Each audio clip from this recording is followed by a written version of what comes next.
Hey everyone, welcome to FanFic Canon. Thanks for hitting play. I'm thrilled to bring this fan-made story to life for you. If you enjoy the ride and want more narrated fanfics, smash, subscribe, and tap the bell so you never miss an episode. And if you want audiobook of a novel of your choice, join my Patreon. Request any title that's freely available online, and I'll produce a full narration just for you. Now, let's dive into today's adventure. Azu's lips twitched. Letter, however, your majesty. Azu leaned closer to Jessica and whispered in her ear, "It's too noisy here. Come to my room tonight, we can check it slowly." Roll, Jessica felt like her brain was about to short-circuit. She gritted her teeth, and to hide her embarrassment, she whirled around and roared at the group of terrorists below. "What are you looking at? All of you die, boom." She transformed into a streak of purple light, venting all her shame and anger on those unfortunate souls. Washington, D.C. Tri-Wing Building.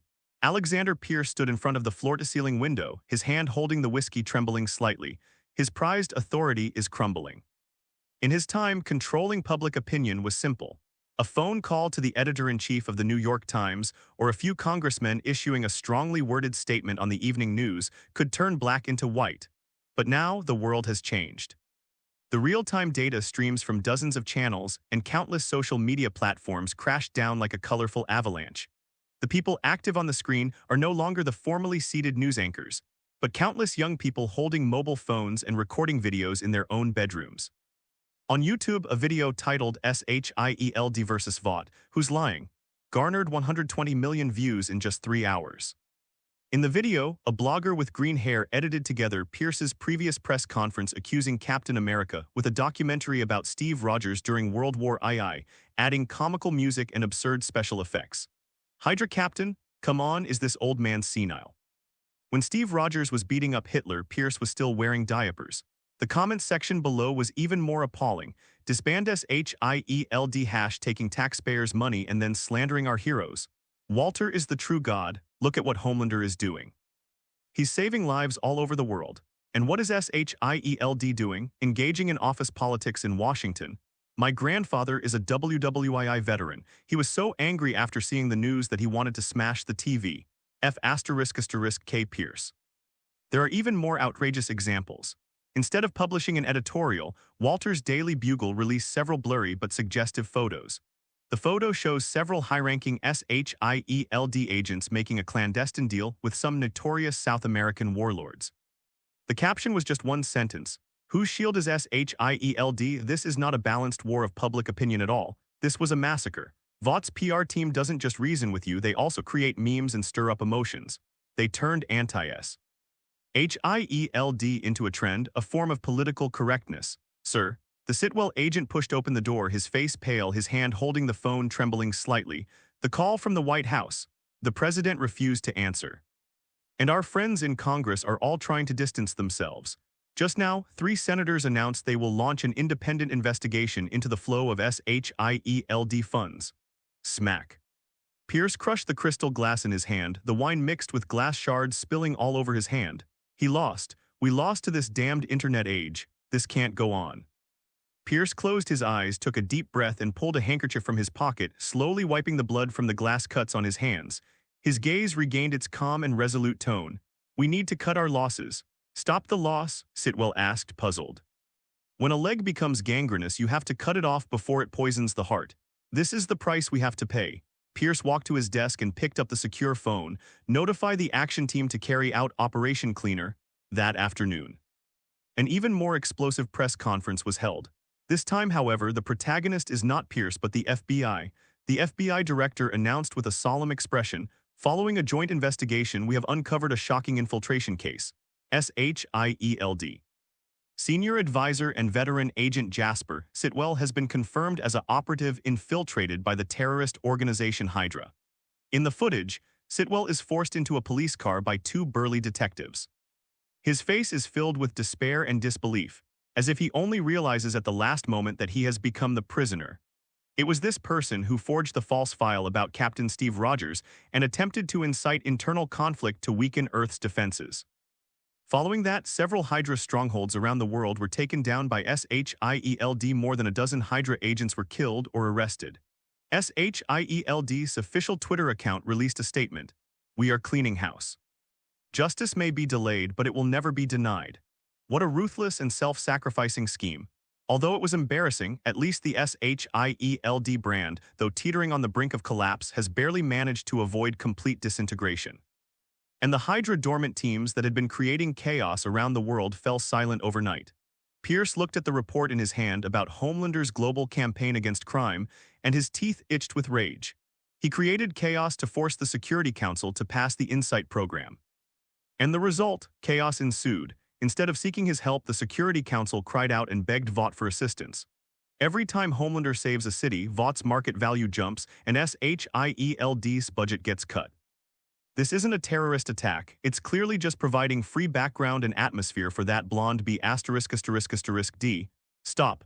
Pierce slumped wearily in his chair, looking as if he had aged 10 years. Make everyone stop sending any more commission to Walter. The world suddenly became peaceful. There were no explosions, no attacks, and even the street robbers seemed to have gone home for Christmas. Azu was hovering above Syria, looking down at the quiet city below, and smacked his lips with a hint of lingering satisfaction. You're already chickening out. He originally planned to gain millions of followers in the Middle East. These Hydra guys have such poor mental fortitude, this is nothing. Azu sighed with some regret. Never mind, let's go home.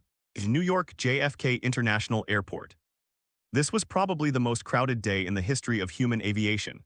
Tens of thousands of fans broke through the security line, completely blocking the tarmac. As the jet-black Gulfstream G650ER pierced through the clouds and slowly descended, cheers even drowned out the roar of its engines.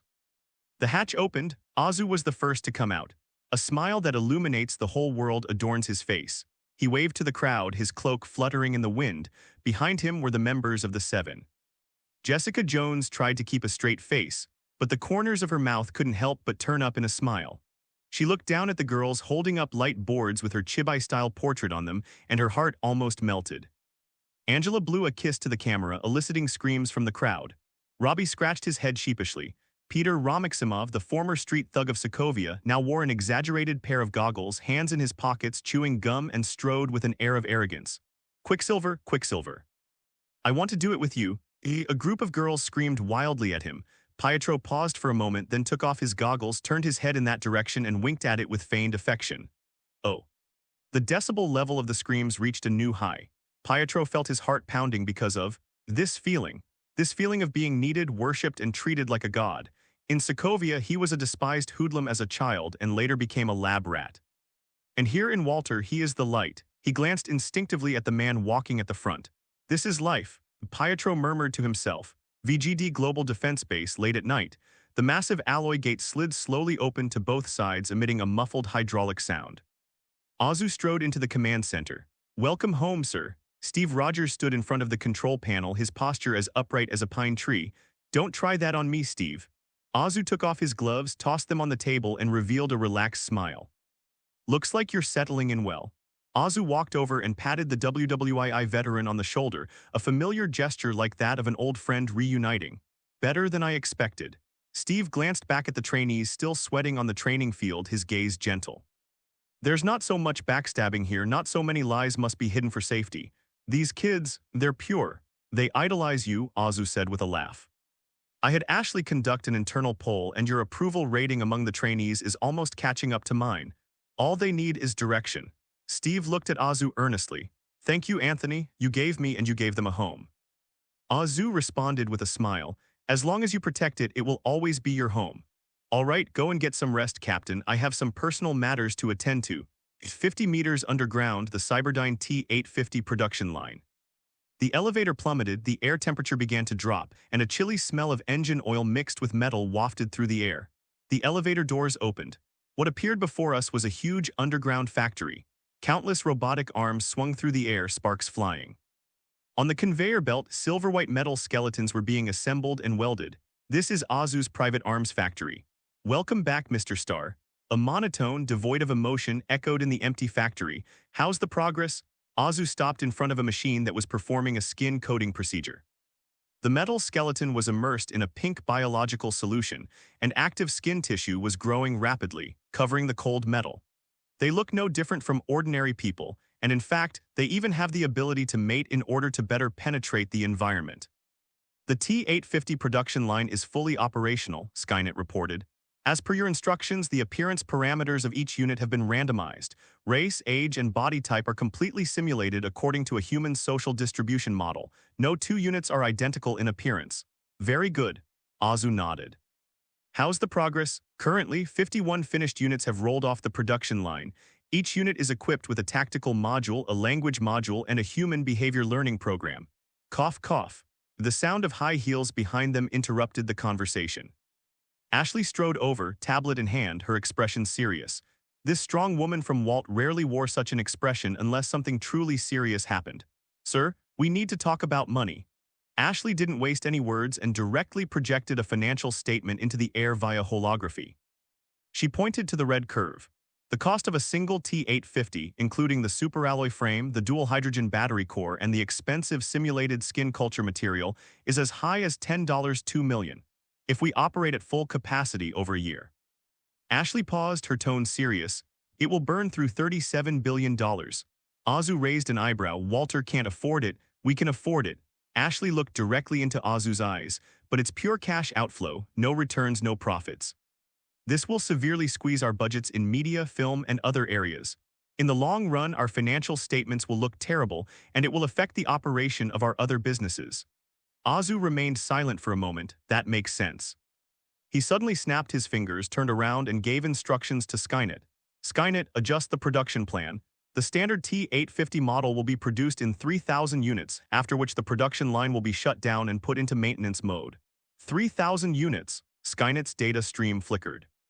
I must remind you, this number is insufficient to launch a full-scale war against the world. Did I say I was going to start a full-scale war? Azu rolled his eyes.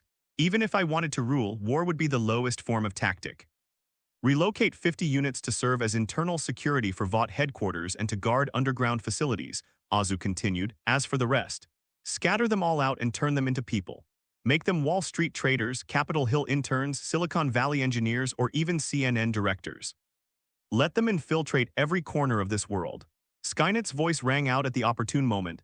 Mr. Starr, to achieve perfect infiltration, I need access to the global internet to forge these machines' human identity records, social security records, and past traces.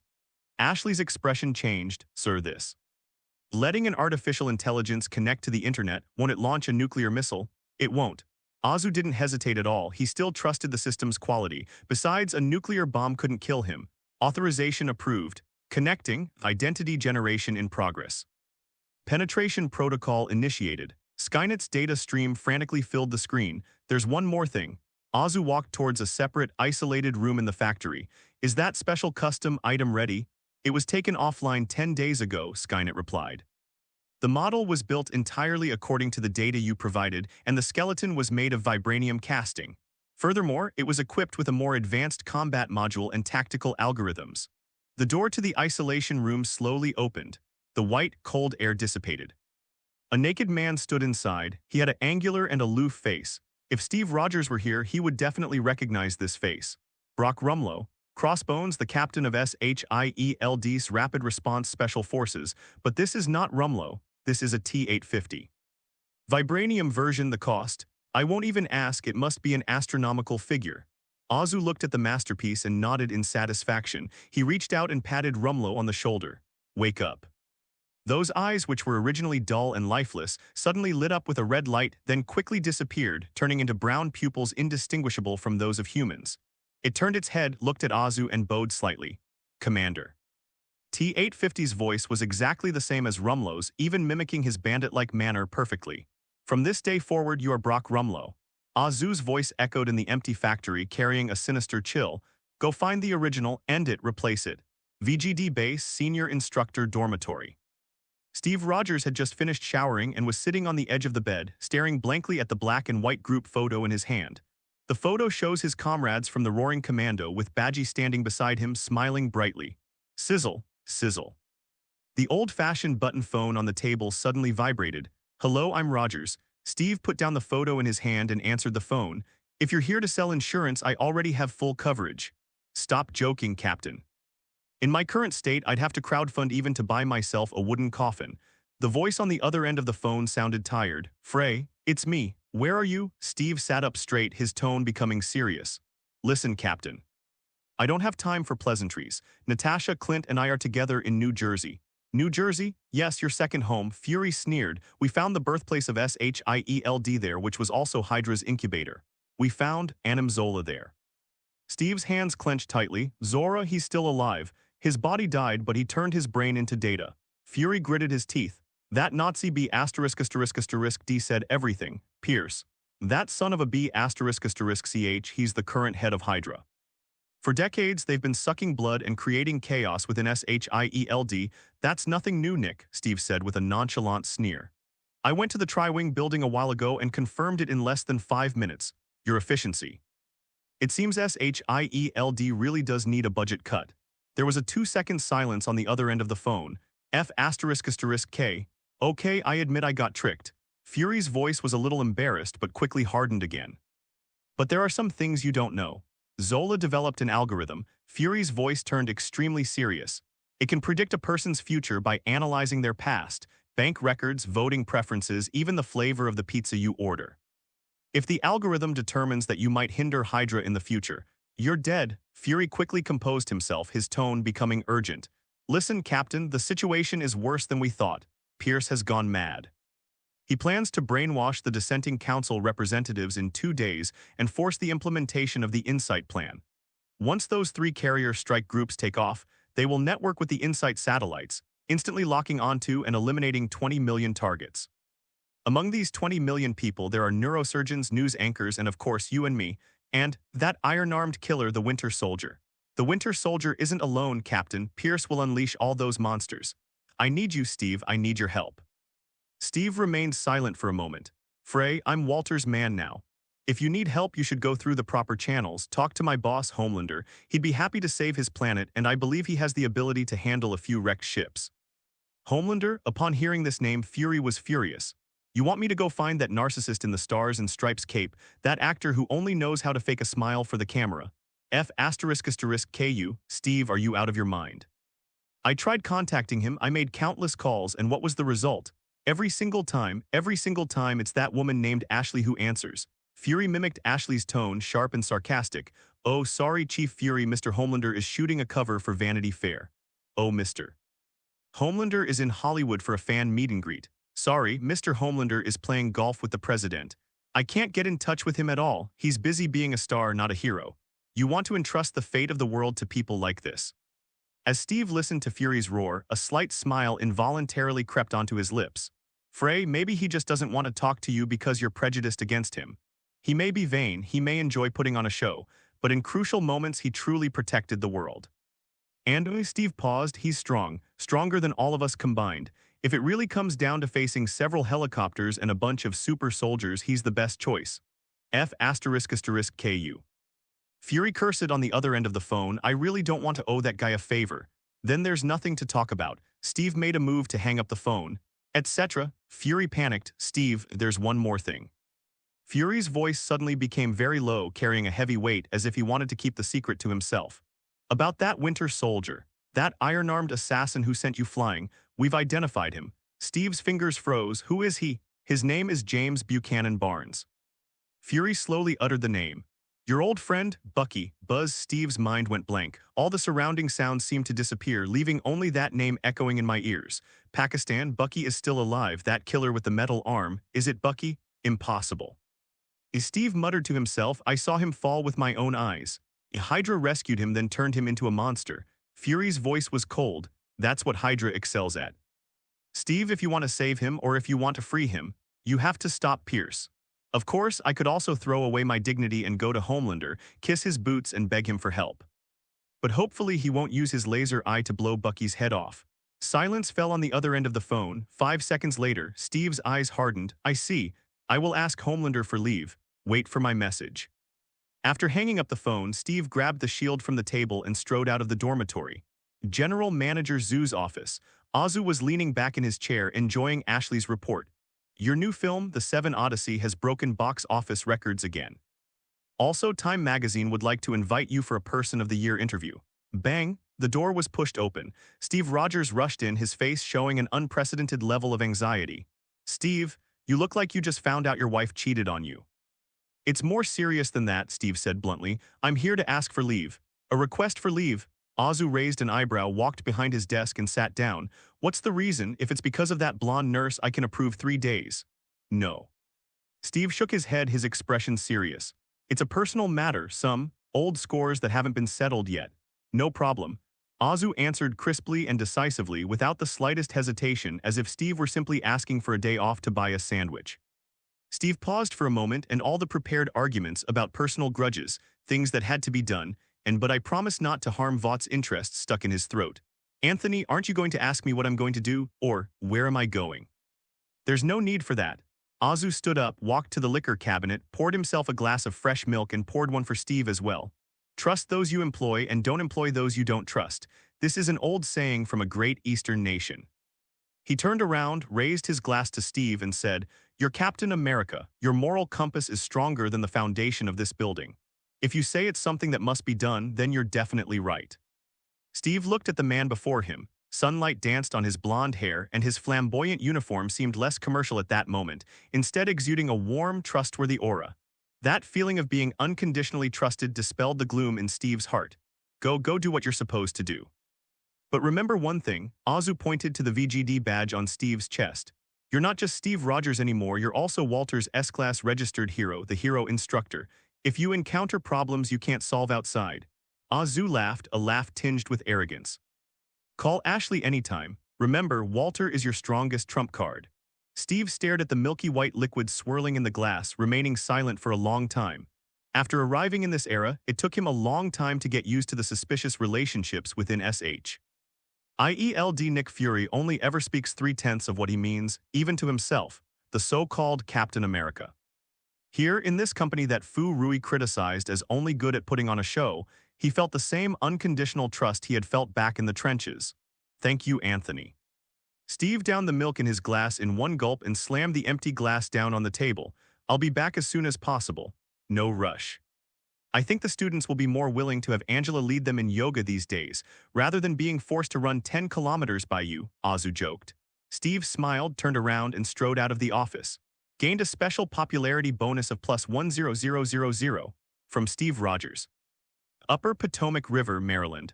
A cold wind swirled fallen leaves, pattering against the safe house hidden deep in the dense forest. The area within a 1,000-meter radius is riddled with infrared sensors and pressure-sensitive landmines. This is one of Brock Rumlow's refuges, and also a manifestation of his cautious nature. The lights were off inside. Rumlow, shirtless, sat in the dimly lit living room, using the moonlight streaming in from the window to wipe the small wounds on his body with alcohol. He picked up a bottle of whiskey, tilted his head back, and took a large gulp. The spicy liquid burned his throat, slightly easing his tense nerves. Pierce's cleaning operation temporarily stabilized the situation, but he knew it was just the calm before the storm. The interior of SH.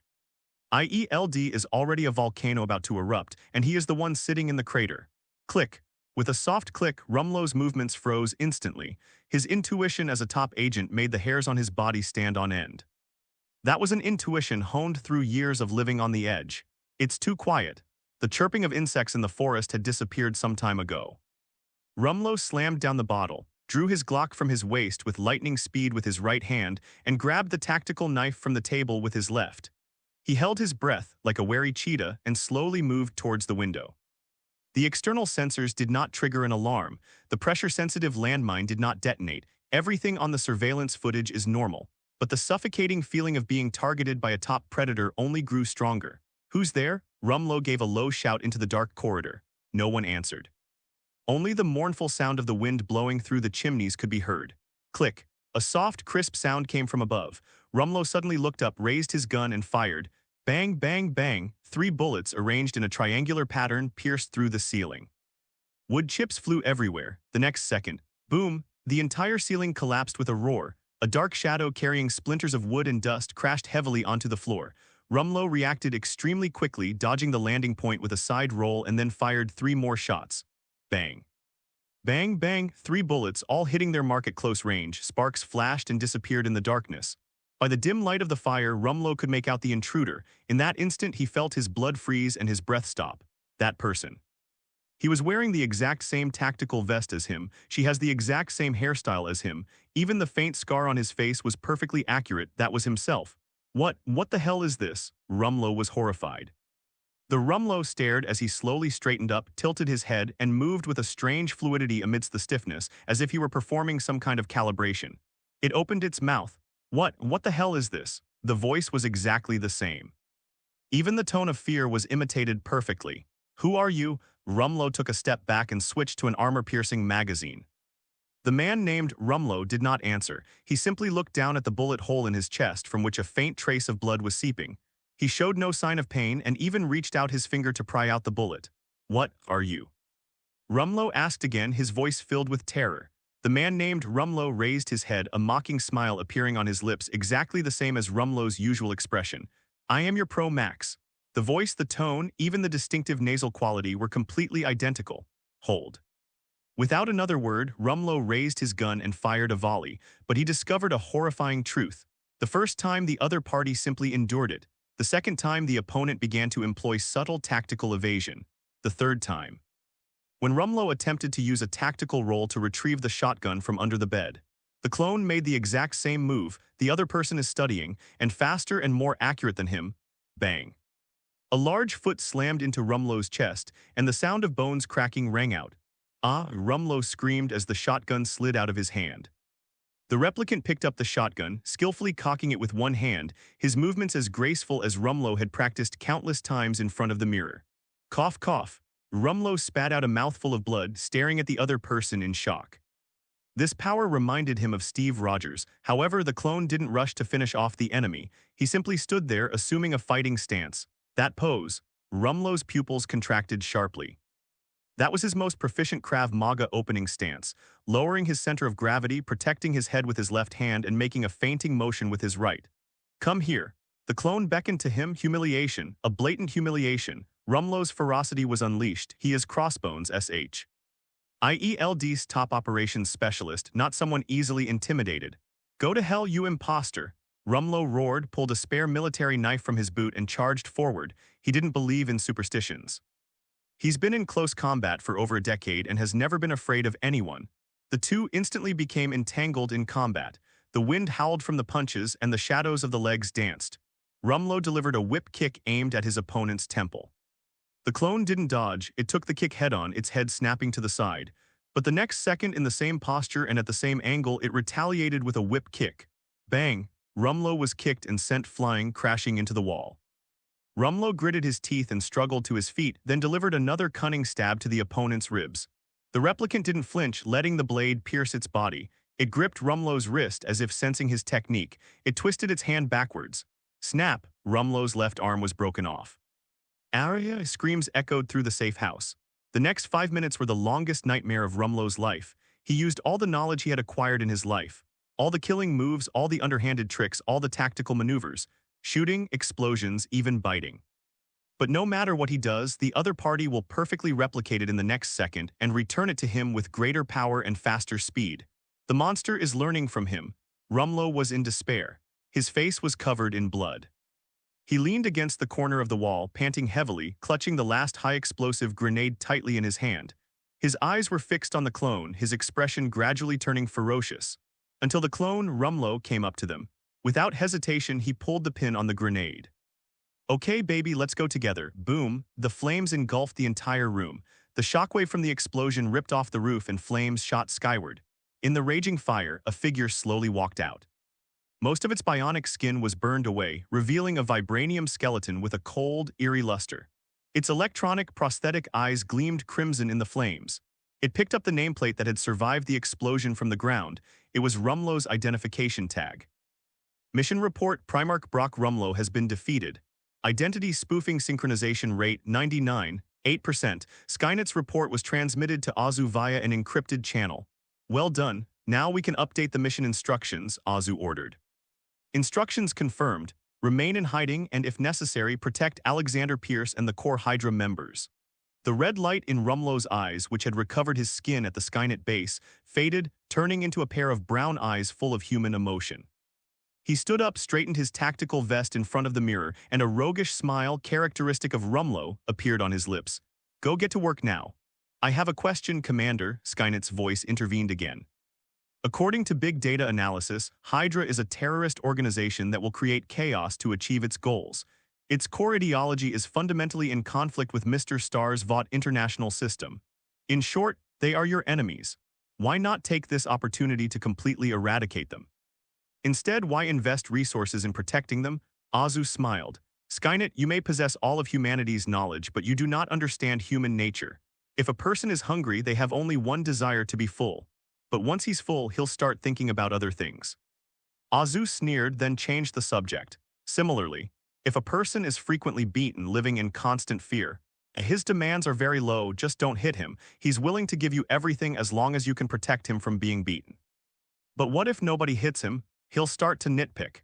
He'll complain that your cloak is too dark, that your heat vision is too scorching, and that you didn't smile while saving people. He will begin to examine his savior. Azu turned around, opened his arms, as if embracing this flawed world. Therefore, the world needs Hydra. Only when people tremble at the sound of gunfire in the middle of the night do they long for the embrace of their motherland. Only when those 3 aircraft carriers' guns are pointed at their foreheads will they realize that Vought's bill isn't expensive at all. An abandoned air raid shelter base. The air was filled with the damp, musty smell and the odor of rusty metal. Several people were sitting around a worn-out tactical table. This place is awful. Sam Wilson, also known as Falcon, was holding a compressed biscuit and looking at the mottled walls around him with a look of disgust. It's worse than the foxholes I stayed in during my time in Afghanistan. I mean, with so many safe houses at SHIELD, couldn't we find one with hot water? You're lucky to have a place to stay, newbie. Natasha Romanov was sitting on the table, wiping her Glock pistol. Her signature red hair was slightly disheveled, but this did not detract from her capable demeanor. There are no security cameras, no internet-connected devices, and it's even difficult for satellites to detect this place. For us now, this is like a 5-star hotel. Clint Barton Hawkeye was crouching in the corner, adjusting his bow and arrow. He didn't say anything, but occasionally glanced up at the doorway.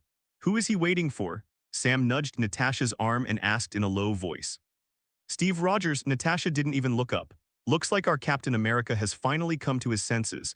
You mean Captain Rogers? Sam's eyes lit up. Hey, did I tell you that morning during our run? I've said it about 800 times, Natasha interrupted him. It's on your left, right, we all know. That's a classic moment, Sam retorted, unconvinced. That's Captain America running as fast as a car. Just then, crunch, the door opened. Steve Rogers walked in, looking travel-worn, but his eyes remained as sharp as an eagle's. Team leader.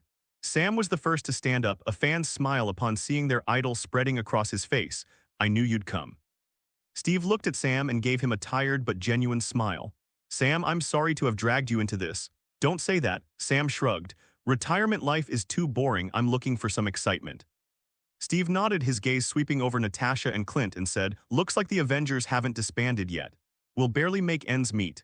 Natasha jumped off the table. Or should I go with the captain to Walter and try to earn a living? Where's Fury? Steve asked. I am here. From the shadows, the man in the black trench coat and eye patch emerged. Nick Fury looked more gloomy than before, his single eye bloodshot. Unbelievable. He slammed a stack of documents on the table. Those bastards even froze my backup account in the Cayman Islands. Steve Rogers didn't look up, but simply said, I didn't think the director of SHIELD should have secret overseas accounts. That's emergency funds. Fury pointed to the front page of the newspaper, which featured his one-eyed photo and was titled, SHIELD Rat, Nick Fury's billion-dollar corruption empire. That son of a B***** CH Pierce, he not only wanted to kill me, but he also wanted to make me infamous forever. Now all the blame is being thrown on me. Those captured Hydra agents, their testimonies are surprisingly consistent now. It was Director Fury who ordered us to do it. Me, embezzled, I have to go through the reimbursement process even to buy an eye mask. Now I'm a reclusive billionaire with 12 private islands. Holy crap, if I had those islands, I'd be sunbathing in the Bahamas right now, not drinking instant coffee in this moldy hole. In the corner, Clint Barton, who was adjusting the arrows, couldn't help but chuckle, but was immediately glared at fiercely by Fury. That's not funny, Barton. Sorry, boss, Barton shrugged. I just remembered my wife is pregnant. Fury turned his head and looked at Steve, who remained silent. Listen, Captain, we need to fight back. Public opinion is overwhelmingly against us, but I still have a card to play. What brand? You, Fury pointed at Steve, you're Captain America. Pierce tried to smear you, but nobody believed him. especially after you signed with Vought. Even President Ellis publicly supported you.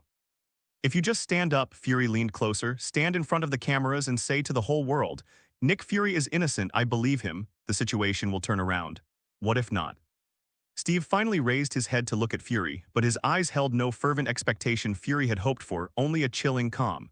Fury paused, his one eye narrowing. What did you say? I said no. Steve lowered his shield and stood up. I won't vouch for you, Nick. Why? Fury's voice rose several octaves. We're comrades, we fought aliens together, you know what kind of person I am. Yeah. Steve stared directly at the single eye, his gaze unwavering. Do I know you, Nick? Just now you were complaining about those secret accounts that were uncovered. Was that money really for emergencies? Or was it used for some second phase or third phase weapons development that I don't know about? Fury opened his mouth, wanting to explain, but was interrupted by Steve. Even to me, you only ever tell me a third of what you mean. You have so many secrets, Nick. So many that you probably can't even remember which are true and which are lies. Steve took a step closer, bringing the two to within 20 centimeters. Perhaps Pierce is lying, but dare you look me in the eye and say you've never misappropriated public funds for anything shady? Fury fell silent because he really did it. He did a lot of dirty work to protect the Earth. Look, Steve took a step back, a hint of disappointment flashing in his eyes. This is the problem. I cannot use my reputation to endorse someone I don't understand. That would be irresponsible to the people who trust me. If you want to prove your innocence. Steve picked up the shield and slung it over his back. Then prove it with actions, be a man instead of hiding behind the scenes doing public relations. A deathly silence fell over the air raid shelter. Natasha sat on the table, swinging her legs, watching the two men confront each other with a smile on her lips. She knew that this was Captain America, as stubborn as a rock, but that was precisely why he was the captain. A long time. Call. Fury let out a long breath, as if to release all the frustration in his chest. He straightened his collar, resuming his aloof demeanor as the king of spies. Okay, you're right, you old fogey. Fury walked to the tactical map and pointed heavily at the location of Washington, D.C. Since public relations aren't working, let's go back to the old ways, a coup. All eyes turned to them. Pierce wanted to play dirty, so we played along, but he forgot one thing. Fury's single eye flashed with a dangerous glint. The SHIELD we built from scratch. I know every brick and tile, every surveillance camera, every ventilation duct there better than he does. There is still humanity. Fury looked at Barton. Barton, you're coming with me, we're infiltrating the Tri-Wing building. Just the two of us. Barton raised an eyebrow. Sounds like a suicide mission. No, Fury sneered. We're going to take over SHIELD's internal communications systems. I want to tell every agent still in the building by heart what Pierce really is. I want to wake up those agents who have been kept in the dark and let them know who to point their guns at. As for you. Fury opened a high-tech briefcase and pulled up a holographic map. His fingers slid across the map, pinpointing a hidden location in Virginia. My inside source has sent back the latest intelligence. That old B** D. Pierce kidnapped 4 members of the World Security Council to ensure the plan would succeed. He brought them here. Pierce intends to subject those council members to forced neural remodeling. In other words, brainwashing. A blurry photo appeared on the screen. In the photo, 3 burly men are escorting several blindfolded hostages into a building. Of the 3 men, one had a metal arm that gleamed with a cold light. Steve jumped to his feet, causing the chair to fall to the ground with a loud thud. The Winter Soldier. Yes, Fury said, looking at Steve, and more than one. They slept in cryogenic chambers for decades. Now Pierce has awakened them. But the good news is, Fury explained, that most of the newly thawed Winter Soldier are extremely unstable and unable to even execute complex commands. Pierce had to put them back in the freezer. Therefore, only 3 are usable. Fury held up 3 fingers. 3 super soldiers. One of them is your old friend, Bucky. Whoa, Sam whistled. Sounds fair, we're 3-2-3 against 3. Don't underestimate him, rookie, Natasha warned. I've fought the Winter Soldier and I still have a bullet hole in my waist. He can snap your neck before you blink. Steve stared at the map, his brow furrowed. He looked at Fury, a hint of suspicion in his eyes. Chief Fury, I don't understand. Hydra has been operating within SHIELD for decades, building an empire right under your nose, and you were completely unaware.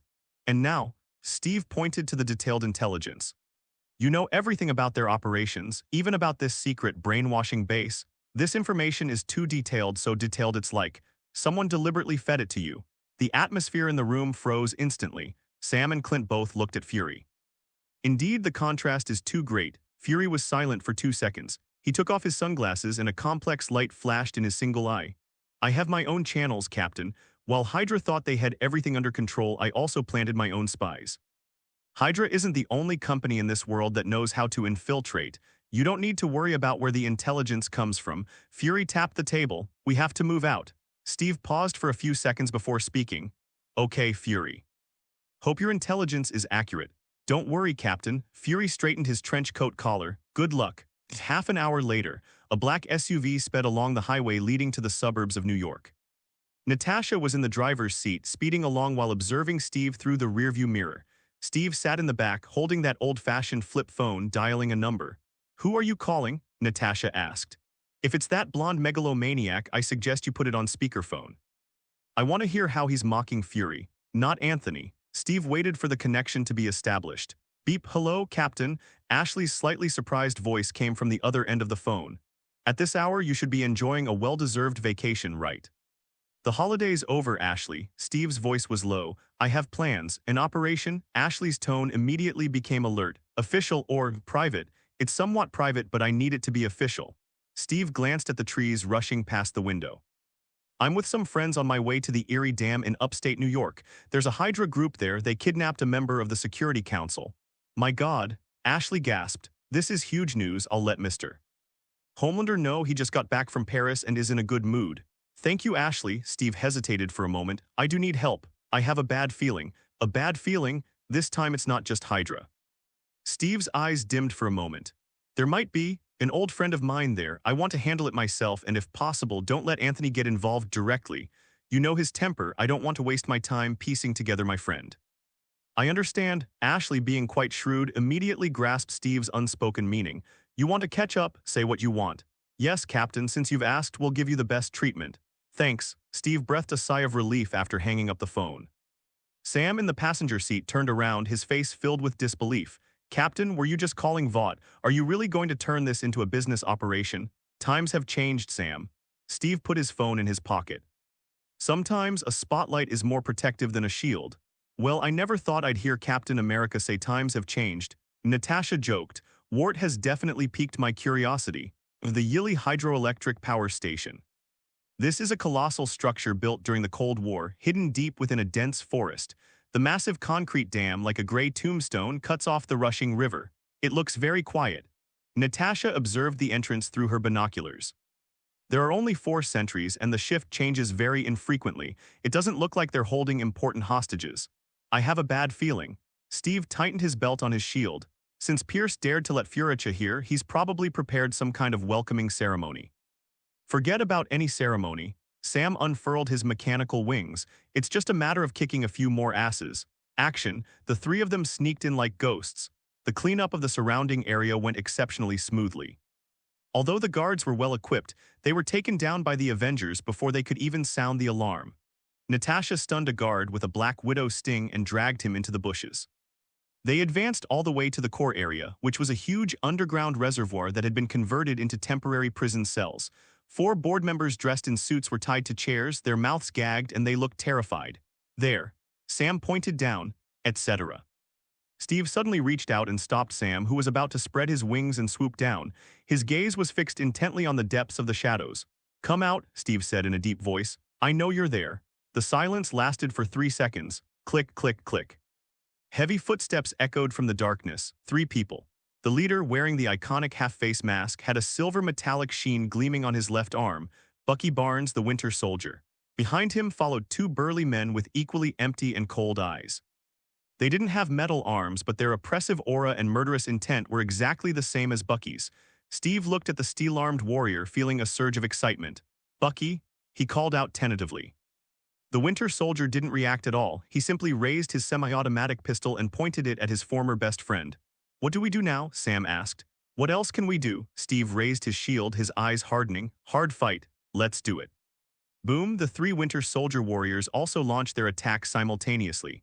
I'll take care of Bucky. Steve roared and charged at Bucky. The shield and the metal arm collided violently, producing a deafening roar. Sam spread his wings and took off.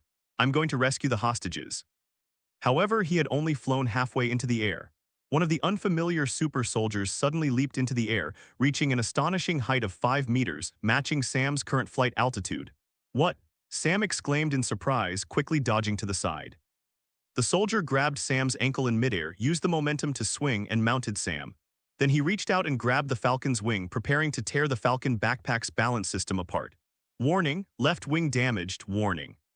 Sam lost his balance, but he reacted quickly, performing a somersault in the air in an attempt to shake off his opponent. But that soldier was ruthless. He pulled out a dagger and plunged it deep into the turbine engine of the Falcon flight backpack. Boom, engine exploded. Black smoke billowed up. Sam, backpack and all, crashed heavily to the ground, sliding for more than 10 meters before coming to a stop in a corner. Sam. Steve wanted to rush to his aid, but the Winter Soldier's offensive was so fierce that he had no time to spare. Duh. To make matters worse, a series of footsteps echoed from the end of the corridor. A large number of fully armed Hydra commandos poured out, their assault rifles spitting fire, and a dense hail of bullets pinned the 3 men down in a blind spot. "We're finished," Natasha yelled as she returned fire. "Captain, where are your boss's men?" "On its way."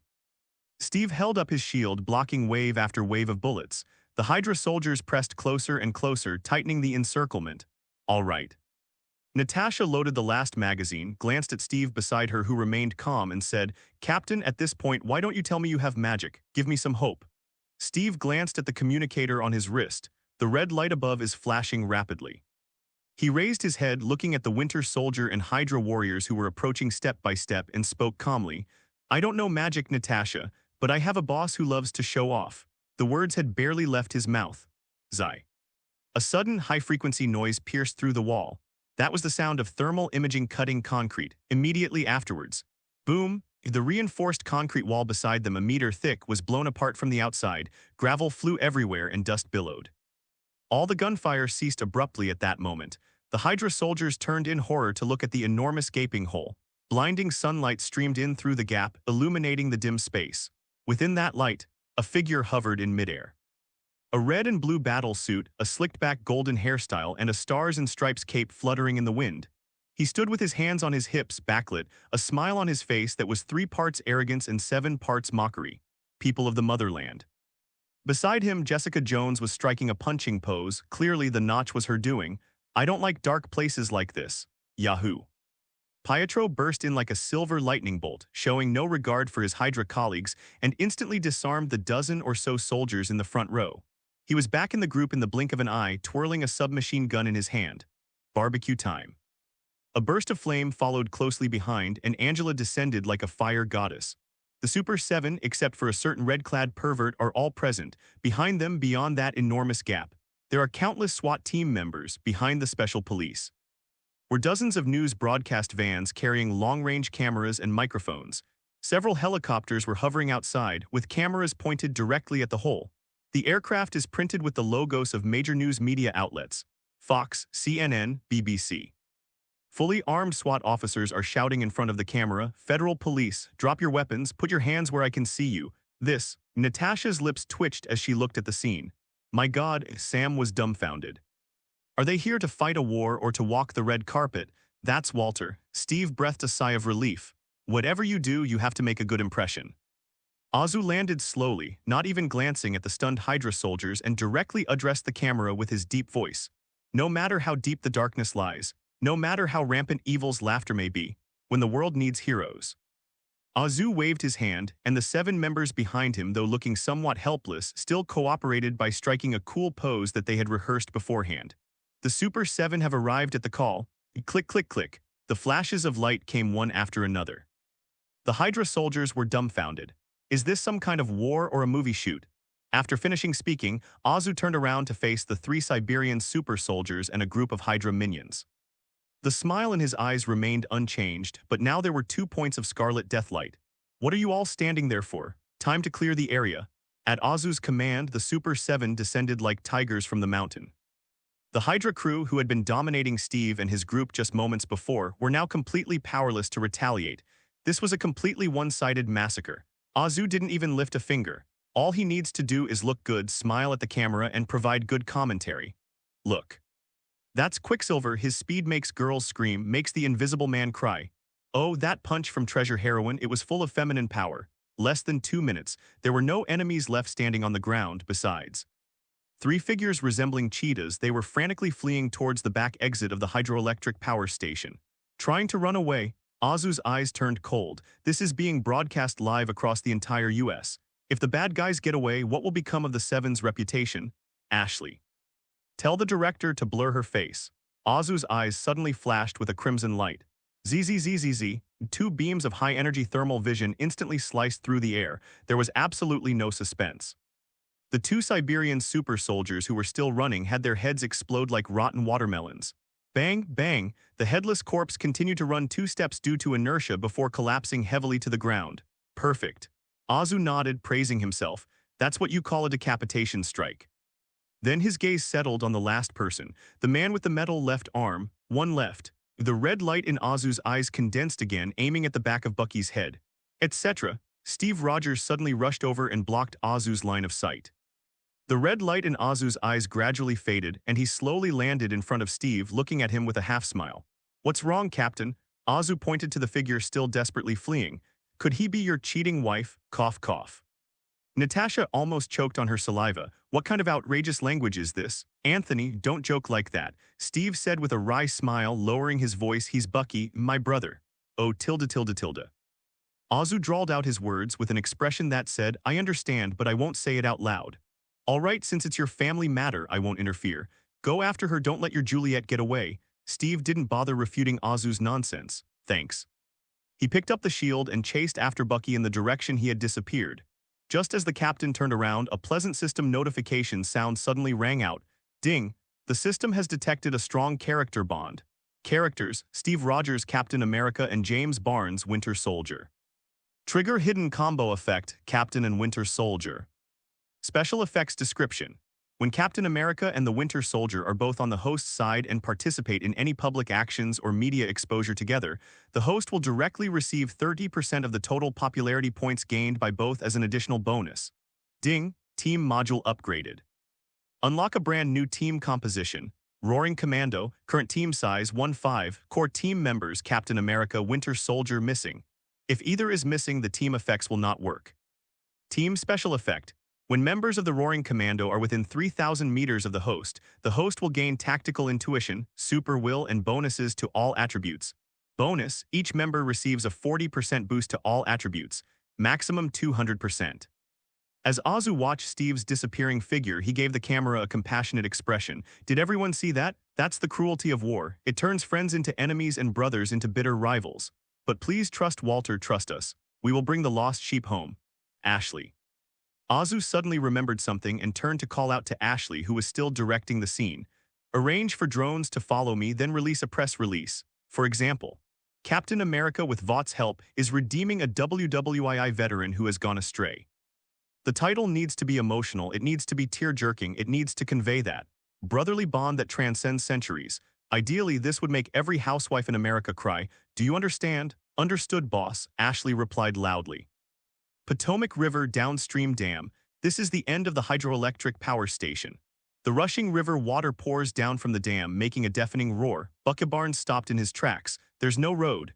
Ahead lay a drop of tens of meters and raging rapids. He turned around, his mechanical arm slightly raised, a dangerous glint in his eyes. Bucky, Steve caught up with them. He threw away his shield, removed his helmet, revealing a face filled with earnestness and sorrow. Bucky, it's me. Look at me, I'm Steve. You know me? Bucky looked at Steve. Deep within my mind, a layer of mist seems to be loosening. That name, Steve, and a small, thin figure in a Brooklyn alley. No. Bucky clutched his head in agony as the robotic arm slammed into the railing, deforming the metal frame. I don't know you, he roared and charged at Steve. Steve spread his arms wide, his chest completely exposed to Bucky. I won't fight you because you are my friend, you are my mission. However, Steve was met with a barrage of heavy blows from Red Star Iron Arm until he collapsed to the ground. You are my mission. Bucky pulled out a dagger, pointed the tip at Steve, and repeated his words over and over. Then you finish it, Steve responded in a weak voice. The dagger pierced Steve's shoulder. Bucky's hands trembled. As he looked at the blood flowing from Steve's shoulder, a fragment of his memory was awakened. Steve, Bucky muttered to himself, the dagger in his hand clattered to the ground. You, Bucky's eyes began to clear. You are Steve. It's me, Bucky, Steve smiled, tears welling in his eyes. I'm here. I will accompany you to the very end at this deeply moving moment. Slap, slap, slap. A sudden burst of applause came from above. The two of them suddenly looked up. Azu was seen hovering above the dam, a bucket of popcorn tucked between his arms and eating it with great relish. Behind him, several drones were filming the scene from all angles. "Oh, brilliant, absolutely brilliant," Azu commented while munching on popcorn. "This dialogue, this emotional outburst. You have to give me permission, I want to include it in my new movie. Especially that line, 'I'll be with you until the end.' Tusk, tusk, tusk, so cheesy, but I like it." Azu landed and walked between the two. "All right, brothers reunited, that's something to celebrate. I'll host a cocktail party for you guys at the base tonight." He looked at Bucky, a look of satisfaction in his eyes. "Welcome back, Sergeant Barnes. Let me introduce myself. I'm your new boss, Zugiorin." Azu's smile was like that of a devil. Bucky stared blankly at the blond man who exuded an aura of oppression, then glanced at Steve. Steve gave a helpless, wry smile. "Ignore him, Bucky, that's just how he is. But he's one of us. Go home, the sun is setting." Azu watched the two of them support each other as they left, feeling very happy. Tri-Wing building. Nick Fury, dressed in a plain repairman's uniform with his hat pulled low, was pushing a cart full of cleaning tools. Clint Barton huddled in the narrow ventilation duct like a crawling mouse. "Turn left, boss. There's a camera up ahead. I have 3 seconds to block it." Patton's voice came through the headset. "Receive." Fury kept his head down and quickly passed under the camera. His goal was to get to the communications hub room located in the middle of the building. That's SHIELD's mouthpiece. "Stop." 2 guards stopped Fury. "That area is off limits. Where's your work badge?" Fury stopped and slowly raised his head. He took off his hat, revealing his signature eye patch. The 2 guards were stunned. "Frey, Chief. Looks like some people still remember me," Fury said coldly. The 2 guards exchanged a glance, their hands reaching for the guns at their waists. Their orders were, "Kill Nick Fury on sight." "I don't recommend you do that." Fury pointed to the ceiling. Whoosh, whoosh. 2 electric shock arrows shot out from the ventilation duct and landed precisely on the shoulders of the 2 men. The 2 guards collapsed to the ground, convulsing. Fury stepped over them and pushed open the server room door. When the technicians inside saw Fury, they were so startled they almost spilled their coffee on the keyboard. "Don't move." Fury pulled out his pistol, glanced at it from side to side, and said, "I need to use the loudspeaker. Anyone have a problem with that?" No one dared to object. 3 minutes later, that familiar and authoritative voice emanated simultaneously from all the loudspeakers in the Tri-Wing building. "I am Nick Fury." The moment the sound rang out, the entire building fell silent. The agent who was eating put down his spoon, the soldier who was training stopped what he was doing, and even Pierce, who was sipping wine in his office, trembled slightly. "I know what you heard." Fury's voice echoed in every corridor. "Some say I'm a traitor, some say I'm Hydra. Very well, that's a very interesting story. But now I'm going to tell you another story. Alexander Pierce, he's the real Hydra. Some of your colleagues, some of your superiors are also Hydra. They've been lurking among us for decades, feeding on SHIELD like parasites. Today, they're launching Project Insight. It's not about protecting the world, it's about pointing guns at anyone who dares to oppose them. If the 3 carrier battle groups were to take off, millions would die." In the server room, Fury looked at the shocked and bewildered agents on the monitor screen and adjusted his tone. "I don't need you to believe me, I only need you to believe your own eyes. Look at those so-called orders. Think about those who are about to be eliminated. Agents of SHIELD, if you still remember the oath you took when you joined the company, if you still remember who we are supposed to protect, then pick up your weapons. Even if only one person remains, we will protect the future of the world. This is the final order." "Well done, boss," Patton said in a low voice. The speech was very moving. It was one of the best I've ever heard. "That's not enough." Fury sneered, a ruthless glint in his single eye. "That old fox Pierce has been operating within SHIELD for decades. You think you can bring him down with just a few broadcasts? My goal is to take advantage of the chaos at SHIELD, infiltrate the Sky Carrier, and replace the chip on board. Shall we go there now? No, let's go to the Special Operations Command Center first." Fury adjusted his holster. "That's where SHIELD's most elite strike force is located, along with Hill. If we control that place, we can control the situation." Fury was very confident. Maria Hill would help him, and most of the agents in those action teams were handpicked by him personally. As long as he himself stood there, even if there were some Hydra agents interfering, he believed his prestige would be enough to suppress the situation. Meanwhile, in the main control room of the communications center, a technical supervisor in charge of information monitoring is processing intelligence information collected by his subordinates. Suddenly, a red Urgent Intelligence window popped up on the main screen in front of him. After clicking, it shows the global live stream signal from VNN Very News Network. What is this? The supervisor was stunned for a moment, then quickly put on his headphones. After hearing the voice coming from inside, his eyes widened. Quick, switch this to full channel. The supervisor roared. All screens, including the operations command center. Now, just as Fury and Hawkeye Clint reached the door, the huge video wall in the communications center suddenly flickered. The screen that was playing was forcibly cut off, and the Water News logo appeared in its place. Etc., a communications technician called out to them.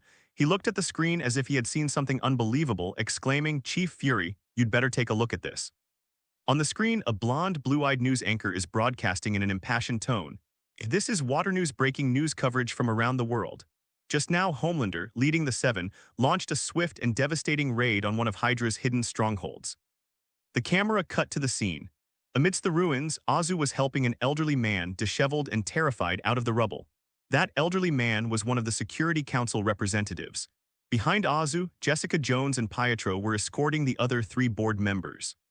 They looked disheveled, but they were definitely alive. "Thank God, thank our countrymen," the British representative said to the camera, his voice trembling but firm. We thought we'd never see the sun again." A reporter promptly handed over the microphone. "Director Rockwell, who were your kidnappers? What was their purpose?" Director Rockwell took a deep breath, his eyes filled with anger. "It's Hydra. Hydra lurking inside SHIELD."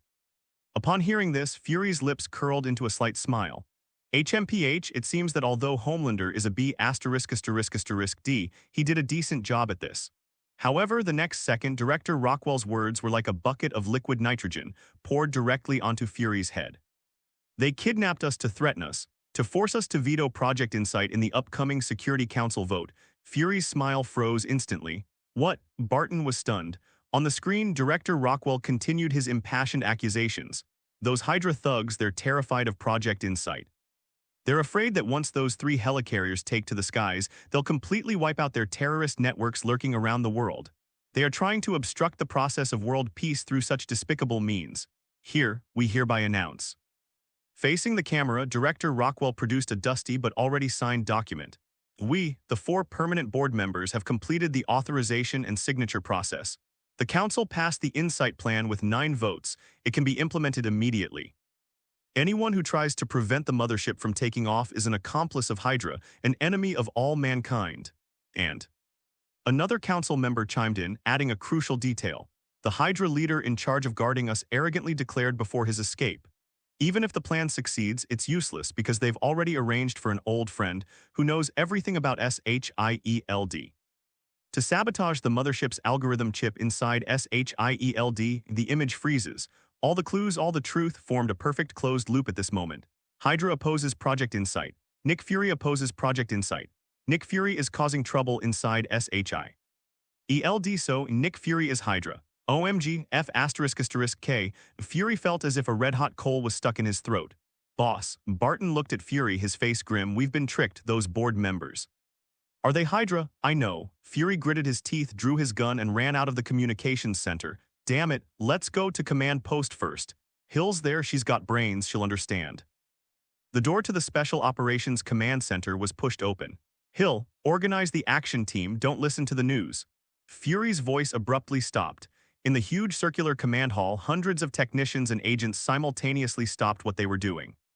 The hall, which should have been bustling and noisy, was now so quiet you could hear a pin drop. Hundreds of eyes were fixed on Nick Fury standing in the doorway. The awe and trust that once filled their eyes were gone. Maria Hill stood on the command platform, her hands resting on the edge of the table, her gaze towards Fury filled with an extremely complex mix of emotions. "Sir," Hill's voice was a little hoarse, "I think we need to talk." "Hill, you believe that bullshit news?" Fury strode towards the control panel, trying to intimidate the crowd with his imposing presence. "That was a trick Pierce pulled. Those board members are lying." "Lying." A technical supervisor next to me suddenly stood up and pointed at the big screen. "How do you explain that broadcast? You just finished broadcasting, and the board members were rescued and testified against you for sabotage. The timing is so perfect. Are you trying to say it's a coincidence?" "This is a frame-up," Fury roared. "Pierce is the one behind Hydra. What's the evidence?" Hill looked at him, his voice low. "Secretary General Pierce just sent an instruction from the Security Council demanding your immediate arrest. The reason is terrorist activities." OMG F asterisk asterisk K, Pierce felt as if a thunderbolt had struck the top of his head. Take custody. He roared into the phone, his voice cracking with extreme anger. This is SHIELD property. What right do you have to give it to Walter, to that third-rate actor in the Cape? Watch your words, Pierce. You are now the Secretary General of the Security Council, not the Director of SHIELD, the council member said coldly. And the helicarrier doesn't belong to SHIELD, it belongs to the Security Council, and so does SHIELD. The handover process has been completed. Get your work done, Pierce. Beep, beep, beep, the call ended. Pierce stood there, stunned. He looked out the window at the three giant ships hovering in the air. They're still there. The cannon muzzle still loomed menacingly. But they no longer belonged to him. He spent decades and countless hours and resources to forge this sword of Damocles. In the last second before it was drawn, it was stolen. Moreover, it was stolen legally and openly under the watchful eyes of the entire world. Ho ho. Pierce choked on his breath, clutched his chest, staggered backward, and collapsed onto the sofa. Walter, Homelander. Pierce gritted his teeth, his eyes filled with resentment. You robber, you despicable robber. Sir, please take care of yourself, Rumlow said, stepping forward with concern. Should I call a doctor? Roll. Pierce roared angrily. You think you've won. You think you can drive me out of business just because you've got a few wrecked ships. Pierce abruptly looked up at Rumlow. We still have a trump card. As long as Hydra exists, we haven't lost. Rumlow, you must leave immediately. Go to Sokovia. Go find Baron Strucker. We need more power. We need power to fight that blonde bee asterisk asterisk asterisk D. Understood, sir. Rumlow gave a standard Hydra salute. Long live Hydra. Go, go. Pierce waved his hand as if he were on his deathbed. That evening, in the canteen at the VGD base, a unique welcome party is underway. The long table was piled high with pizzas, hamburgers, fried chicken, and a variety of cocktails and beers. Bucky Barnes, the once fearsome winter warrior, is now sitting in the corner wearing a t-shirt with a picture of Azu on it. Holding a slice of pizza in his left hand and a bottle of beer in his right, he stared blankly at the chaotic mob of superheroes around him. Hey, Iron Hand buddy, Pietro approached holding a wine glass. Your arm is so cool. Can I borrow it to take a look? I want to film it and post it on Twitter. Bucky glanced at him but didn't say anything. Wow, that's awesome, Pietro exclaimed. Ignore that idiot. Jessica Jones walked over and placed a plate of plums in front of Bucky. Steve said you like this. She looked at Bucky. Welcome, although this is a school for troubled youths, everyone gets along well. Bucky looked at the plate of plums, picked one up and took a bite. The sweet and sour juice bursts in your mouth. Time flies and the once noisy party is coming to an end. Most of the trainees, already drunk, were helped back to their dormitories, leaving only a few janitors cleaning up the leftover food scattered on the table. In the corner, under the dim yellow light of the overhead lamp, the atmosphere seemed somewhat heavy. Bucky Barnes sat there, the can of beer in his hand empty, but he still held it. He looked down at his gleaming metal left arm, his mechanical fingers unconsciously tracing lines on the wooden table, making a soft scraping sound. Tap, tap, tap. The sound of leather boots clattering on the concrete broke the silence. Azu walked over, followed by Steve and Ashley. Ashley was holding a stack of freshly printed documents. Looks like you're not very interested in parties for young people. Azu pulled out a chair and sat down opposite him with an air of authority. I'm thinking about something. Bucky's voice sounded unnatural. He hadn't spoken much in decades. Don't think about it anymore. The biggest trouble for people is thinking too much. Azu took the documents from Ashley's hand and tossed them onto the table with a soft thud. This is a complete identity laundering scheme. It includes a new social security number, a passport, and even a forged Harvard diploma.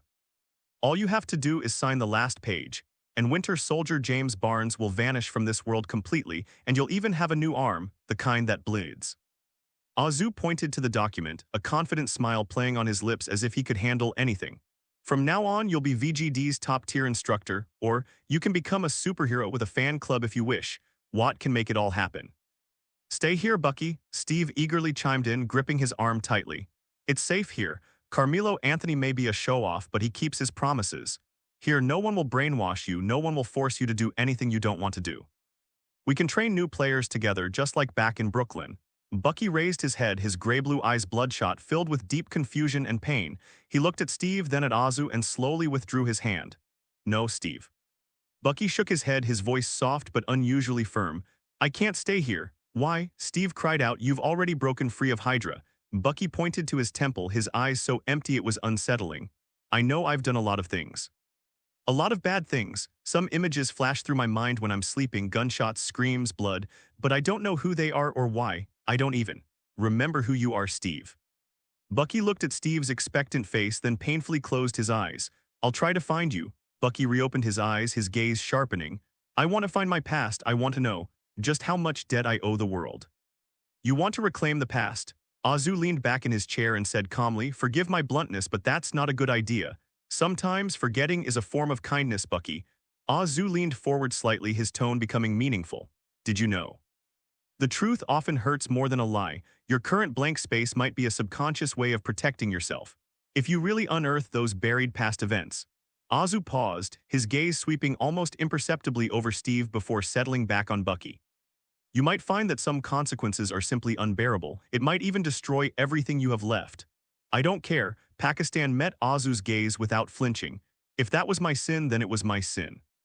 If I killed someone, I should face the victim's family, not hide here pretending to be a hero. I accept any consequences, even death. That's not you, Bucky. Steve jumped to his feet, agitated. That was Hydra. You were being controlled. You're not the killer. But it's my finger that pulls the trigger, Bucky said coldly, looking at his metal arm. The atmosphere became tense. Steve looked pained and helpless. He had just reunited with his best friend and didn't want him to wander again. Azu looked at the two of them, pondering to himself. Bucky's current state is indeed unstable. If he stays at VJD, he might have a stress reaction one day and kill the trainees, which would be a public relations disaster. All right. Azu suddenly shrugged, a helpless smile on his face that said, I can't do anything about you. Since you're so eager to seek redemption, I can't stop you. He turned to look at Steve, team leader. Yes. Steve straightened his back instinctively. I'm giving you a long-term field assignment. Follow him. Azu pointed at Bucky. Since he's the one we need, we can't let him wander around outside like a homeless person. Go help him search for those damned memories. Go dig up those old Hydra grievances. Steve was stunned. He was still struggling with how to ask for leave, but as the head instructor of VGD, this was the busiest time of his life. Unexpectedly, Steve was somewhat moved. This is against the rules. My rules are the rules. Azu stood up and walked over to Bucky. Listen, Sergeant Barnes, you can wander, you can atone for your sins, you can do whatever you want. But remember one thing.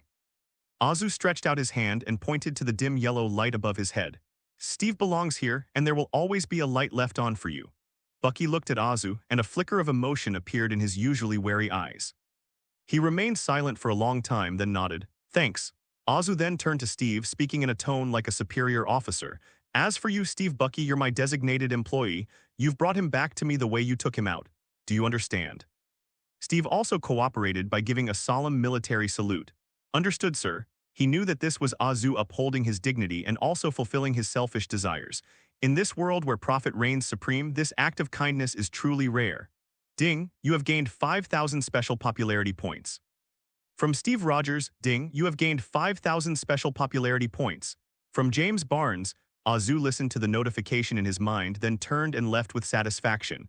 Don't get too emotional, I'm waiting for your expense reports in the office. With his back to the two of them, Azu waved and disappeared at the cafeteria entrance. Some unnamed mountainous area, this is one of Nick Fury's many safe houses. Despite being called a safe house, it is actually a luxury villa built on the site of a Cold War-era air raid shelter.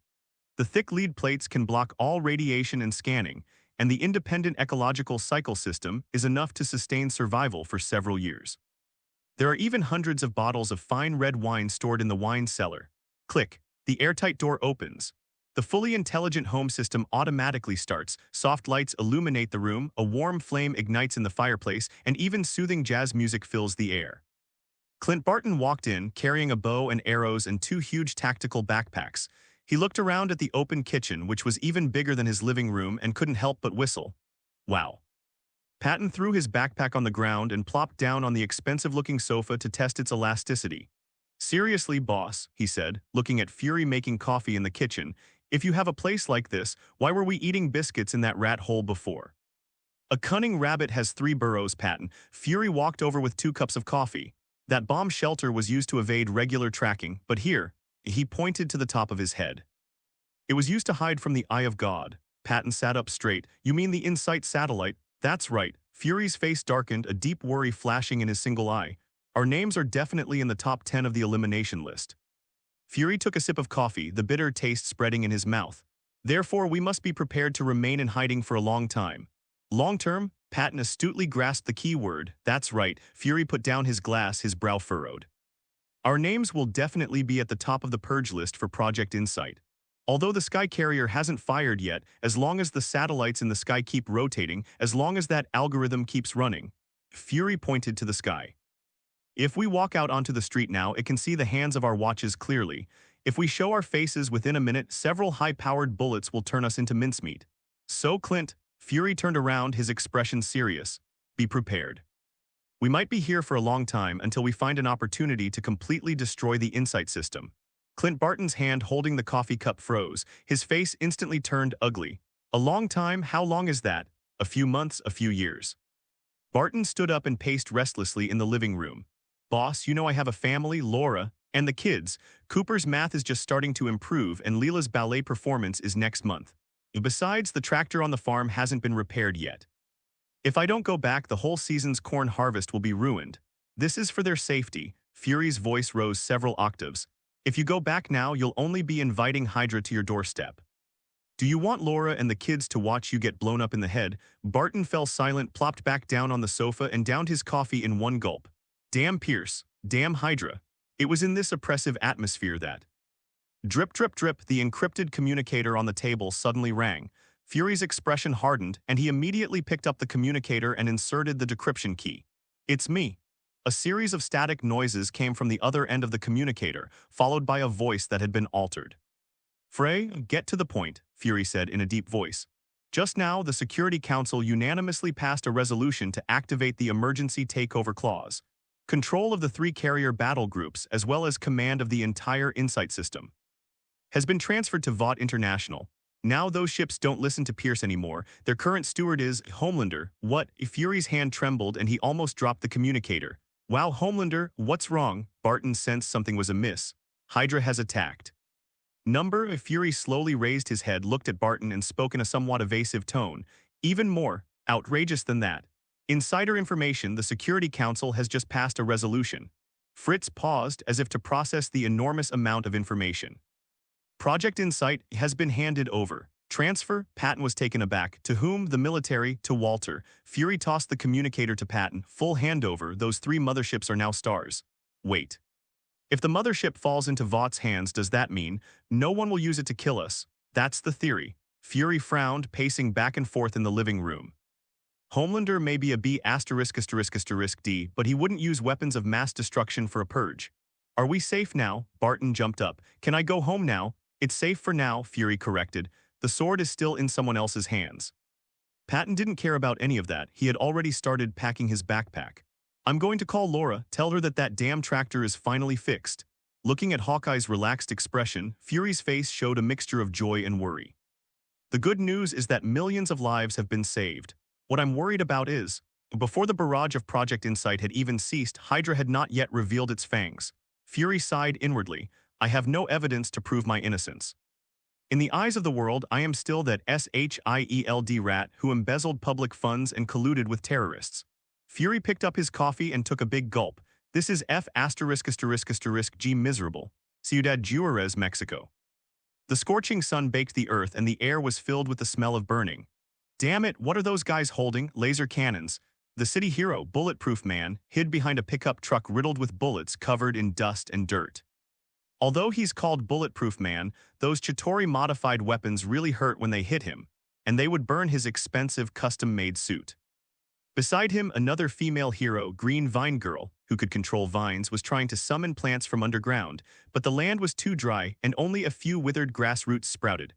Opposite them was a fortress belonging to a scoundrel.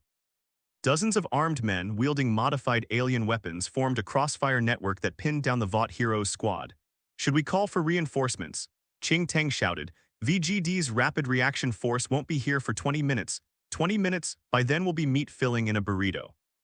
The Bulletproof Man gritted his teeth and reached out to press a red button on his tactical wristband. This is Bulletproof Man, codename V-172, under heavy fire suppression. Coordinates uploaded, requesting Divine Punishment Strike. A gentle female voice came through the headphones. Identity confirmed, Bulletproof. Based on your location and threat level, the Orbital Kinetic Strike Service is recommended. Cost per use, $2 million. Please confirm payment. Put it on the Juarez City Hall's tab or on my duty allowance. Hurry up. Payment confirmed, target locked. Strike will arrive in 5 seconds.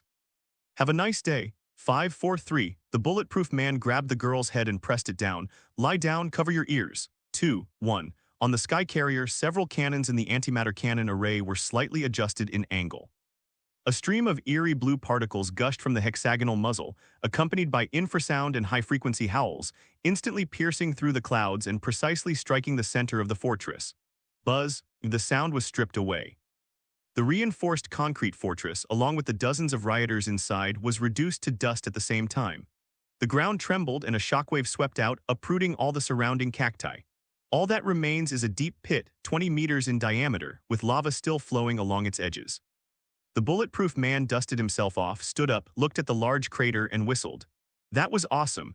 He gave the middle finger to the ruins, then turned to face the oncoming drone camera and flashed a professional smile. As you can see, evil has been eradicated. Vought, making the world a safer place. This initiative is generously sponsored by Osborne Biotechnology. Osborne Technology Evolution is a choice. The advertising slogan after the mission was completed was worth $1 million. This is just a microcosm of what's happening globally. Since Vought took over Project Insight, this killing machine, originally designed for terrorist cleansing, has been transformed into the world's most efficient and popular commercial security service. And Walter seized the opportunity to launch the groundbreaking app Ding Dong Rescue. The interface is simple and easy to use.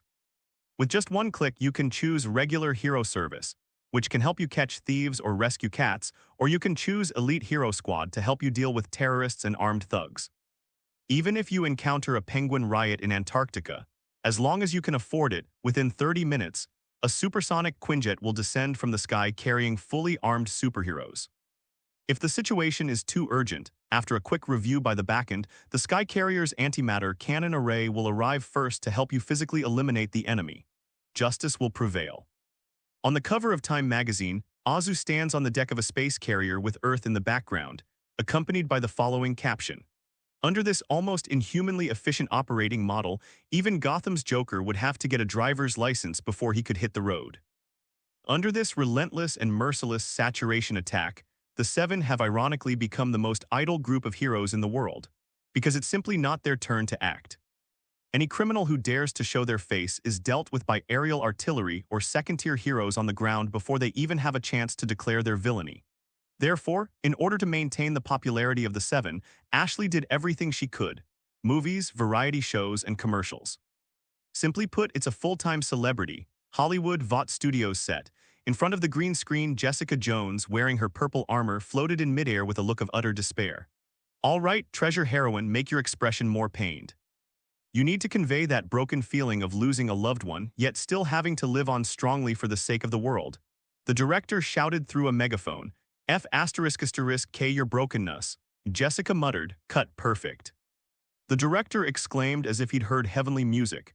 That's it, that disdain and anger towards fate, fantastic. Next scene, get ready for the kiss. What? Jessica's eyes widened. There wasn't a kissing scene in the script. Oh, it was added at the last minute. The director rubbed his hands together. The sponsors thought you and Homelander had too much chemistry and the audience wanted to see that. Of course, Mr. Homelander isn't here right now, so we'll use a stand-in first and then composite it in post-production. I'll create a clone of your mother. I won't be intimate with a substitute. Jessica finally lost her temper and slammed to the ground. I'm done, I'm going to drink. She strode out of the film set, leaving a group of stunned staff members behind.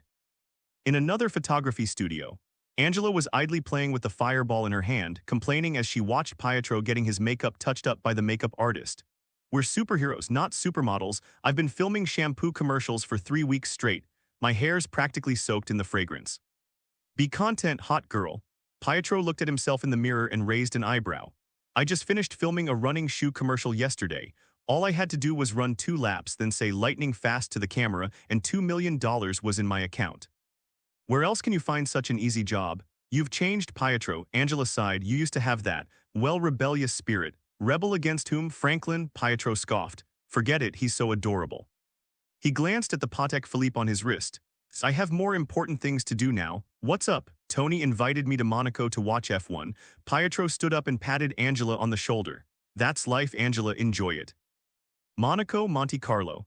The Mediterranean sun shines on the azure sea. This is a playground for the wealthy, a mecca for speed and passion. A flamboyant red and silver Bugatti Veyron pulled up to the entrance of a top-tier casino with a stylish extreme drift. The car door opened. Tony Stark, wearing sunglasses and a casual suit, still commands attention. It was Pietro who got out of the passenger seat. He was just like Tony, wearing the same sunglasses and a floral shirt and even perfectly mimicking Tony's arrogant, swaggering walk. "How are you feeling, Mr. Quicksilver?" Tony tossed the car keys to the valet and slipped a few $100 bills into his hand. So, Pietro shrugged, whistled, "Much slower than me, but at least I don't have to move my legs." "Ha, I love your arrogance." Tony put his arm around Pietro's shoulder. "Come on, I'll show you what adult happiness is all about." The two entered the casino like two shining stars, attracting the attention of many hot women. One is the veteran Avenger Iron Man, and the other is the rising star Quicksilver. This combination is practically a walking hormone-generating machine. After a period of extravagant revelry, the two arrived at a VIP room. There was no gambling, just two men and a table full of fine wines. Tony poured 2 glasses of whiskey and handed one to Pietro, to each other. Tony raised his glass. "To life." Pietro clinked his glass and downed it in one gulp. The spicy liquid went down his throat. Pietro let out a long sigh, leaned back on the leather sofa, and looked at the crystal chandelier on the ceiling. "You know what, Tony?" Pietro suddenly spoke, his voice low. "Back in Sokovia, Wanda and I took to the streets when we were 10. Our biggest dream was to eat a meal of bread that wouldn't get moldy." Tony paused for a moment, his hand still swirling the wine in his glass. "At that time, our house was bombed. A bomb landed right in the middle of our living room." Pietro turned his head and looked at Tony through his sunglasses. "It says Stark Industries on it." The atmosphere in the private room froze instantly. Tony didn't shy away. He took off his sunglasses and his eyes no longer held his usual cynicism, but only undisguised self-reproach and guilt. "I know." Tony put down his glass, his voice hoarse. "I investigated that shipment. It was from Obama, my former partner, who sold it to that warlord over there behind my back. But I can't say I didn't do it." Tony looked directly into Pietro's eyes. "Because the name is mine, the company is mine, and the money, in the end, ended up in my pocket. That's my fault, Pietro. 2 days. Pietro held up 2 fingers. "Wanda and I guarded that dud for 2 days. We dared not move, not even breathe loudly. I swore then and there that if I survived, I would kill that B***D named Stark. Now you have a chance." Tony spread his arms and pointed to his chest. "There are no suits of armor here, no reactors. If you want to take action, you're fast enough you won't even get your hands dirty." Pietro looked at Tony. He saw into the man's eyes. There was no fear in them, only a sense of calm. "It's like waiting for judgment, a long time. Ha ha ha ha." Pietro suddenly burst into laughter, laughing so hard he almost fell over, tears welling up in his eyes. "Look at the face you're making, Tony, like a schoolchild waiting to get a spanking." He laughed as he picked up the bottle and took a big gulp. "Never mind." Pietro's smile faded and he sighed. "My countryman once told me something. He said, 'Those who live in the past can't run fast. If I kill you, my parents won't come back.'" And Pietro picked up his glass and looked at the amber liquid. "You saved so many people in New York, and you almost risked your life to save me. I've been a troublemaker since I was a kid, but I also know how to keep things separate." Pietro raised his glass and clinked it against Tony's. "Besides, you're actually not bad even though you have a foul mouth." Tony looked at Pietro and his tense nerves finally relaxed. He flashed that confident yet slightly smug smile again. "Of course, I'm Iron Man." "However, Pietro," Tony said earnestly, "the apology is sincere. From now on, you can use Stark Industries' resources as you please, just don't use them to blow me up. Of course, if you want, that's fine too." "Deal." Pietro grinned. "Now I want one of those. What's it called again? The flying sports car? Anti-gravity hovercar, not in mass production yet, but sending you a prototype wouldn't hurt." "You said it. Cheers." "Cheers." Tuscany, Italy. Sky evaded the patrolling bodyguards and, under the cover of shadows, crouched low and slipped through the side door of a mansion. They found a room that looked like a wine cellar, but had actually been converted into a high-tech laboratory. A huge hyperbaric oxygen chamber was placed inside the room. Next to it was a metal box with the Cybertech logo printed on it. "Found it." Sky was overjoyed and was about to step forward. However, when her gaze swept across the glass window of the hyperbaric oxygen chamber, she froze in place. Inside lay a person whose face was severely burned on one side. "Mike." Sky covered her mouth. She thought Cybertech was just transporting some illegal weapons. Little did she know they were transporting a modified monster. "The all-seeing eye said you would come. An arrogant voice came from behind. Sky turned around abruptly. Ian Quinn, the arms dealer who presents himself as a philanthropist, wears a smug smile on his face as he reaps the rewards of his catch. Quinn clapped his hands. "Mike, wake up. This is to welcome our guest." The oxygen chamber emitted a hissing sound as it released pressure and the hatch slowly opened. Mike sat up and Quinn fitted him with a prosthetic leg. Quinn gave him the order, his tone casual, "Kill her." Mike looked at her, a flicker of struggle in his eyes. He stiffly turned his head to look at Quinn. "That wasn't my order. She's not the person I'm supposed to kill." After saying this, he ignored Quinn's ugly expression, dragged his heavy mechanical leg and disappeared out the door. Sky wanted to chase after her. Bang. There were no warning signs whatsoever. A deafening gunshot rang out. Sky felt as if she had been punched hard in the stomach. The force of the impact made her stagger back 2 steps. She lowered her head, looking somewhat blankly at her abdomen. Fresh blood, warm fresh blood, was rapidly soaking through her dress. "What did you do?" Bang, the second shot. This time the bullet hit her below the chest. Sky fell backward onto the floor, trying to speak, but only blood and foam came out of her mouth. Cough. Life is rapidly slipping away as blood is lost. My vision began to blur and the surrounding sounds became distant. "Sorry, I have my own mission to complete." Quinn sneered and turned to leave. Sky lay on the cold marble floor, her body convulsing. She desperately used her last bit of strength to reach for her left wrist. There was a seemingly ordinary mechanical watch there. "That was given to her by Azu. No matter where you are, just press this, and I'll come pick you up and take you home." That sentence in her gradually fading consciousness became the only lifeline. With her last ounce of strength, she turned the knob on the watch crown. Click. A silent signal was emitted. Having done all this, Sky's hand fell limply to her sides and the world plunged into darkness. I don't know how much time passed. Sky felt as if she were floating in a red ocean. It's warm and cozy. The biting cold disappeared and the severe abdominal pain turned into a numb, itchy sensation. She struggled to open her eyes. A dazzling red light greeted the eye. They were like living threads wrapping around her wounds, weaving through the broken tissues and repairing the severed blood vessels. And at the source of these red lights, there are 2 hands. A long, strong hand was gently pressing against her chest. His other hand wore a golden gauntlet, inlaid with a dazzling gemstone, the source of the red energy. Sky followed the hand's gaze. A blue bodysuit, short blonde hair, and those slightly dim, deep blue eyes, people of the motherland. He knelt beside her, his brow furrowed and his face pale. It was a pallor Sky had never seen before, as if he were enduring some kind of immense depletion. "Mr. Homelander." Sky opened her mouth weakly, her voice so faint it was almost inaudible. "Don't speak." Azu's voice was low and trembling slightly. "I'm pulling you back, don't move, this is tiring." Sky looked at him. She watched as the red energy flowed from Azu's hand, and with each flash, Azu's face grew paler. Sky's heart clenched. Although she didn't understand what this ability was, she could think about it. Reversing life and death often requires paying a huge price. The Homelander's performance perfectly illustrates this point. "Don't stop." Sky tried to push his hand away, but she was too weak. "You'll get hurt." "Shut up." Azu gave a low shout, his voice somewhat hoarse, lacking its usual booming quality. "Don't move, it's not ready yet." His gaze was focused and unwavering, yet his inner thoughts held a completely different picture. "Aren't the special effects a bit overdone? Wouldn't a little sweat make it look even more realistic?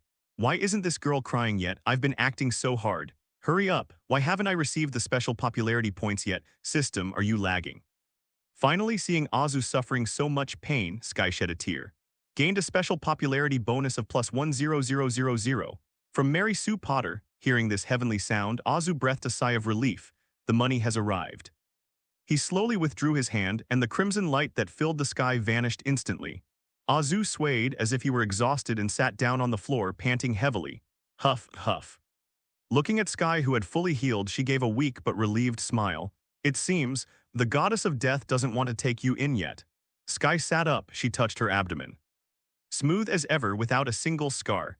Only the holes and bloodstains on the clothes proved that what had just happened was not an illusion. She looked at Azu sitting next to her, that man who was always aloof and arrogant, but now seemed so vulnerable. A strange emotion welled up inside me. "Are you all right?" Sky asked softly. "It can still hold up." Azu waved his hand, pretending to be relaxed, but his attempt to stand up while supporting himself on his knees, which he failed once, deeply stung Sky. "Why did it have to come to this?" Sky's eyes reddened. "You could have." Azu interrupted her, leaning against the tree trunk and adjusting himself into a posture that looked both decadent and handsome. "I promised you. If you turn that button, I'll take you home." A promise is a promise, Sky, even if it comes at a price. The system voice sounded again, gained plus 5,000 special popularity points. Haha, this attempt to gain sympathy paid off. Azu finally stood up and reached out his hand to Sky. And don't overestimate my worth, I saved you because you have value. Sky grabbed his hand and stood up. Value? Sky gave a self-deprecating, bitter laugh. What value do I have? I almost died a completely worthless death just now. And after all this time at SHIELD, I'm not even a level 1 agent. Although Carlson treated me well, he was always wary of me. Sky lowered her head, her voice dejected. The near-death experience she just had shattered her confidence. Azu looked at her and knew that this was the time to use psychological manipulation. No, I mean to provide psychological counseling. He reached out and gently lifted Sky's chin, making her look directly into his eyes. Don't you feel wronged? A little, that's right. Azu's voice is gentle and magnetic because you never belonged there, Sky. Lions can't find a sense of belonging among sheep. You feel lonely, you feel out of place, not because you're not good enough, but because… Azu pointed at Sky. You're so special. Special? Sky looked at him questioningly. Azu placed his hands on her shoulders. You are a rough gem, Sky. And all of this is the honing process before you blossom. Don't let mediocre people define your worth. These words struck a chord with Sky's deepest desires. Growing up in an orphanage and being rejected by her foster family, she has always been searching for a sense of belonging and the answer to who am I? And now, the most powerful person in the world genuinely acknowledges her. Thank you. Sky's voice choked with emotion. No need to thank me, consider it my investment in you. Azu pulled a new wristwatch from his pocket and handed it to Sky. An encrypted channel has been implanted within this table. I have a secret friend in SHIELD with fairly high clearance. Contact him using this channel. He will help you just like I did. Sky gripped her watch tightly, her heart pounding. Does Homelander have an inside man at the top of SHIELD?